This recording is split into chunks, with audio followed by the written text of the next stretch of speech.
my show Trendsetter. Well, my guest is real trendsetter, a well-known fashion designer, Neeta ma'am. Well, who don't know about her, but well, today she's in Hyderabad and I got the time to catch her from her busy schedule. She's been very busy all these years and today she's having a more hectic schedule. Right, ma'am? So first, welcome you in Hyderabad in our show, and thanks for giving a time from your busy schedule as you've been running around and busy with the students. So how was the show going on, ma'am, about this show? Namaskar to all you viewers and thank you for having me on the show. It has been a hectic day today and yesterday. We had fittings and today we have the shows. So getting the collections of the students on point for the stage showcase has been quite a task because we've had numerous collections that have gone on stage, and I think it's pretty fabulous because year after year we have student collections that come on stage.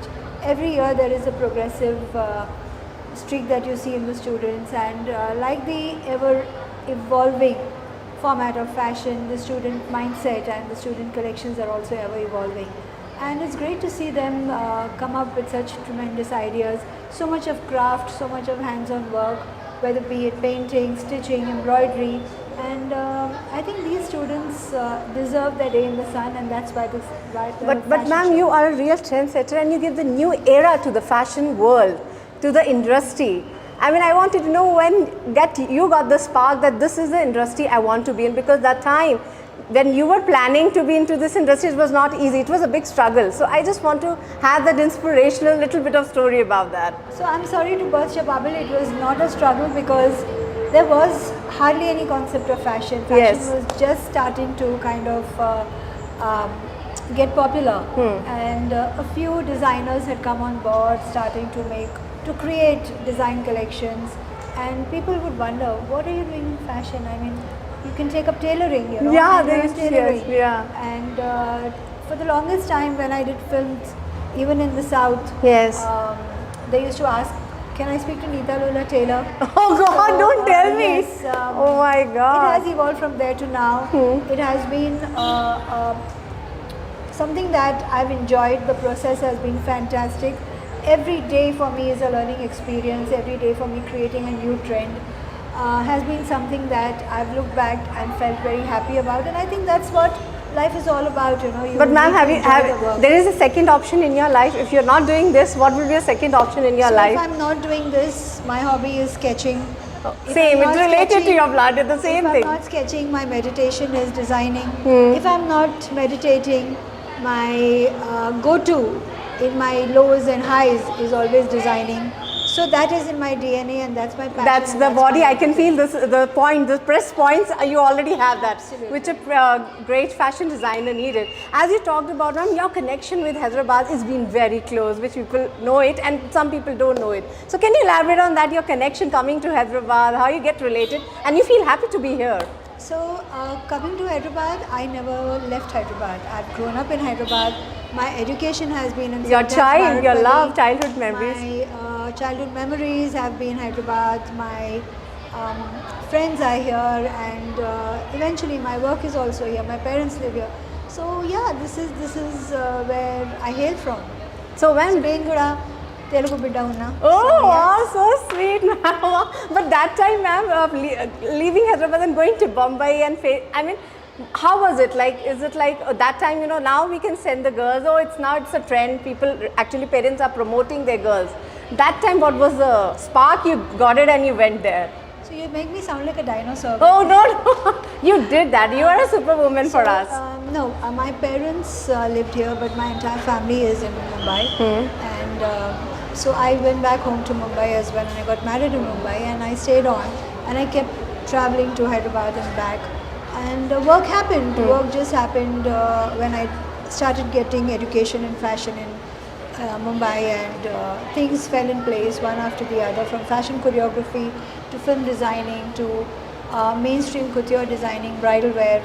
Things fell in place, and all I did was to grab every opportunity that came my way and take up every project that came my way. So I guess that greediness of taking up all the projects that came my way created this program. Yes, and we always wait for a time which change your chapter of life. what was that time, a change, you know, your life change or turning point of your life, or project or designing for a celebrity that change over, like people actually appreciate it on a very larger way? So I got the opportunity to design for a film in Mumbai because someone in my family was making the film, and I got the opportunity to design for Kimi Katkar and Bhanupriya. And yeah, I made the first outfit that was a full disaster zone, and after which I kind of corrected that, and when it came on screen, people saw it, and I got calls from many actors, and it started rolling. That's my journey in films. But when it came to mainstream, I started with the first collection, which was a bridge to luxury, and my first bridal wear outfit that happened very simultaneously. So I think God's been kind, and things fell into place on its own. I only saw what came my way, and I only put in my best to it. And ma'am, you have been working with all movie stars, all big stars, whether it's Bollywood, Tollywood. 300 films also you have worked on. 400 this year. And Oh wow, that's, I will make it next year 500. That's great. So the record of 400 is not a joke. I mean, it's great work. We really appreciate that. So when it comes to South, what things you work on more? Like, you find a difference of working on South zone movies, and then when you go to the Bollywood, do you find that difference working on that? I think when you have a discipline in your work culture, when you are organized, and when you understand the kind of script you're working with, whether you work for Indian films, whether it's Hindi, whether it's Telugu, whether it's Kannada, whether it's Tamil, or whether it's a Hollywood film. I mean, the ethos is the same in working on all these films. Only thing is that you need to be aware that the narrative has to be perfect. And what was your favorite movie you love to work with, and that was a difficult time for you also to design the outfits, or you know, a sweet memory we can say. First most difficult film was Jagadika Veeruru Adiloko Sundari. Okay. And from then there's been one more difficult than the other, and every time I look back and say, okay, this was my most difficult film. Okay. Immediately I get a film that I say, oh my god, this is so difficult, and how am I going to put things together in this? True. So it's always been a journey where I look back and say that was my most difficult. So I think this department, which people don't know, that it is also connected, the costume designing, what we call it, or technician, you guys are also important. That works behind the camera, you guys, like we say, cameramans, lights, so much of things are there in the list, but this department is very important, as I can talk to you and I can feel this. So this year, what are the upcoming movies for the South you're working on? So this year I'm working on 4 projects. I'm working on Junior for Kiriti Reddy,